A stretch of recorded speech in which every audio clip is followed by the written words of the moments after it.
ఎన్నికల్లో వైకాపా ఓటమి ఖాయమని కృష్ణా జిల్లా గుడివాడలో నిర్వహించిన యాదవ సంఘం ఆత్మీయ సమావేశంలో ఎమ్మెల్యే అభ్యర్థులు కొలుసు పార్థసారథి, వెనిగండ్ల రాము అన్నారు. సమావేశంలో వైకాపా నేతలు, పలు గ్రామాల యాదవ సంఘాల నేతలు తెలుగుదేశంలో చేరారు.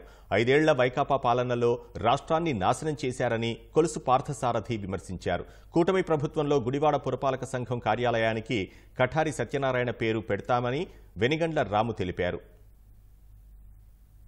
రాష్ట్ర భవిష్యత్తు గురించి ఆలోచించుకోకుండా, రాష్ట్రంలో యువకుల గురించి ఆలోచించుకోకుండా నేను నమ్మింది నేను చేసిందే అనే ఆలోచన గల వ్యక్తి జగన్మోహన్ రెడ్డి గారు చెప్పేసుకుంటున్నారు. మన గ్రామ కుటుంబాలు తీసుకున్నాం, ఆ కుటుంబం అభివృద్ధి చెందిందని ఎప్పుడన్నా వాళ్ళకి అప్పులు లేకుండా, అదేవిధంగా చక్కగా ఆస్తులు కొంచెం పెంచుకుని ఆ పిల్లలందరూ చదువు ఉద్యోగాలు చేస్తే ఆ కుటుంబం పెట్టిద్దారు.